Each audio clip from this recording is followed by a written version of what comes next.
Dan, congratulations. Thank you. An incredible opening race to pole at Oulton, which I said to a couple of the drivers, almost felt like a race 3.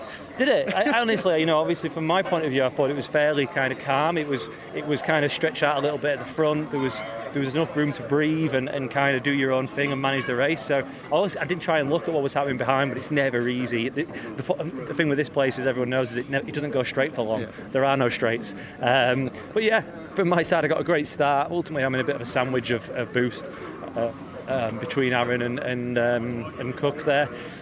Shame what happened to Aaron, but ultimately, I benefited, and then just a matter of managing sort of where we could deploy and to keep Cook behind. He has got 20 seconds to my 7. It does make a difference.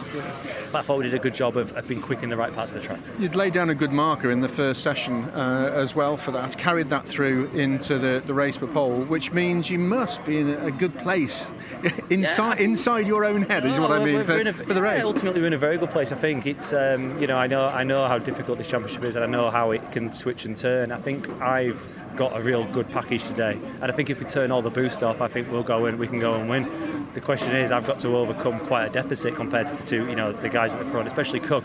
So, I've just got to make sure that I hit my marks and do my job. It will be tough because that car's clearly quick this weekend. There's no doubt about that. They were first and third there before Aaron's penalty, with me in the middle. So it is a fast car with all the button. I've got to do my absolute best to manage that. It's just the way it is. Sometimes you think, God, give me a break, but it's just the way the cookie crumbles. Sometimes, I think we are strong. There's a reason that we've only got 7 seconds, that because we're P4, and ultimately I want to go from here in the top 3, and I want to go from here hopefully having a good grounding to build the second half of the season on, because there's no doubt it's not been quite as strong as I would have wanted, but I think there's a lot of racing still to come. 6 rounds to go after this, and I think if we can have a good one here and get away and reset, I think we'll come back out and really get on song for the second half. You said to me previously that finishing where you had finished, and therefore having the reduced boost and not enough to get on the podium, and the sort of pendulum was swinging and never quite in your favour. Does it feel like already this weekend it's swung in your favour? Of course it's swung in my favour. I think we have to, like I said, we have a very fast car. There's no doubt about that. Like I said, when no one presses the boost, I could see it on the opening laps behind the safety car. We are very, very quick. Basically trying to, if I could, I would have driven through Aaron, but I can't. So, but then he can press 4 times to my 2 for 20 seconds to my 7, and I can't.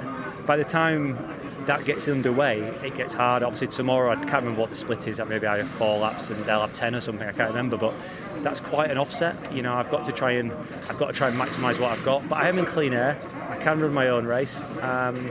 And ultimately, let's see if we can put the car to good use. We know that round here it makes a difference being in clean air. We know the brakes take a hammering.